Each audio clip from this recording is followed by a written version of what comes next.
All right, the epic conclusion to a 30-year-old franchise starring Tom Cruise. Let's get into it.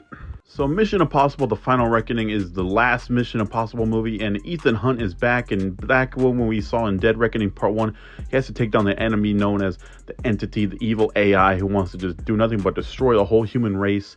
And in this movie, they double back onto that. It's been 2 months since Dead Reckoning's ending. The Entity is wreaking havoc digitally around the whole world, causing nothing but chaos, and Ethan Hunt finally finds a way how to make this thing go away and just kill it once and for all. But kill it or contain it. Also, the secondary physical villain, Gabriel, the only other person who understands the Entity and wants to use it for his own selfish gain. But anyone who possesses the Entity will have limitless power, way too much for an ordinary human to have. We also got returning fan favorites, Benji, Luther, always love to see them, and also Haley Atwell's character, Grace. She was always a delight. She was a big delight in the last movie. Now she's given a bit more to do in this one, and I did appreciate that. Also, some new faces joined the team, Pom Clementine's character and Greg Tarzan Davis. So hope they're a big help.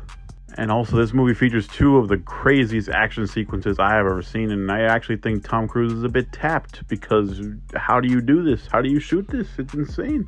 And now, after everything I just explained, how was the movie as a whole? It's very disappointing.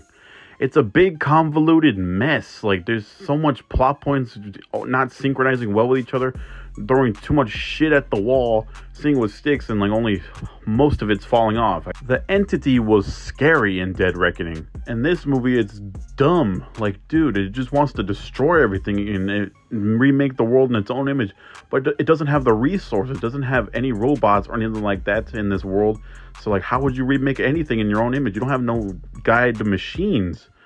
So you would just be destroying yourself. Like, all this is just for nothing. It's just for Armageddon. That was lame to see. And also, Gabriel as the bad guy, he was still a lame as hell villain. I do not like seeing him. I didn't even like him in the last movie. And then now we have him in this one, and he's given a bigger part. No thank you. This mysterious villain role, no, stop it. This movie actually features a whole ass ton of callbacks to the first 7 movies of the franchise, but mostly to the first one that started it all. Remember, mostly Mission Impossible 1 and 3. Like, those two events of those movies really set the stage for this movie. Also, these movies like to catch up to speed a lot, and that's fine for people who haven't gone and rewatched the original movies, or even the last movie that came out only a few years ago. So this movie really likes to catch you up to speed so you don't feel left out. And this has too much. Golly, the longest intro ever, and it's all for exposition dump. This movie has exposition dumping and recapping. Exposition recaps. Like, that's insane that there was so much. This is a 3-hour-long movie, and you feel it. It's just the mission as a whole. By now, I am just growing tired of this AI stuff. Tom Cruise is still cinema. He's still amazing as Ethan Hunt, and I still love watching this guy on screen. It's just in this one, the mission as a whole is very convoluted. It's not airtight like the last missions were. But the movie still acts and sounds like an actual traditional Mission Impossible movie. I did enjoy that. The editing and the shots of this movie are still breathtaking like they've always been. The editing, I want to talk about the editing real quick. There was some action sequences in this movie that were stitched together to form and flow as one. And I did like that a lot. And also, another part of the action sequences, not going to the editing. I'm done with the editing after seeing that.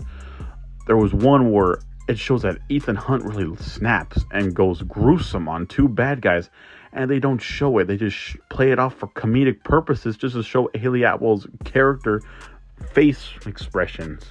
And I didn't like that. I'm like, couldn't we just get to see that? Darker stuff has happened in the Mission Impossible movies. What, are you going to tell me it's too gruesome? What kind of watered down stuff is that? And besides Pom Clementine's character and the cop character, there were new characters that joined the team. We also got even more new characters that call back from the first Mission Impossible movie. And God, I do not remember who he was for the life of me. And we just follow him and his Eskimo wife. Then them going on their adventures, lending them their helping hands, joining the team for cringe comedic relief and more callback exposition. Like, this movie is stopping at nothing just to put 1, 2, and 3 together, and throughout the narrative of this movie is trying to give, it just always has to give you callbacks and be like, hey, you remember this? You remember that? Remember when Ethan did this? Or remember when The villain of that movie did that, and also I'm that secret character from the first movie. And this movie will stop at nothing just to show you flashbacks of the same scene over and over later in the movie, early in the movie, or in the middle of the movie. It's like, I have no regrets. CIA Black Vault break-in. Am I reading this correctly? The Kremlin bombing? In fairness, the bomb was actually meant to kill him. He gassed a security briefing. That was just 2 months ago. We have to deal with him. Should he choose to accept? I have no regrets.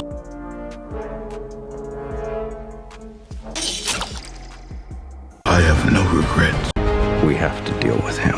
Should he choose to accept?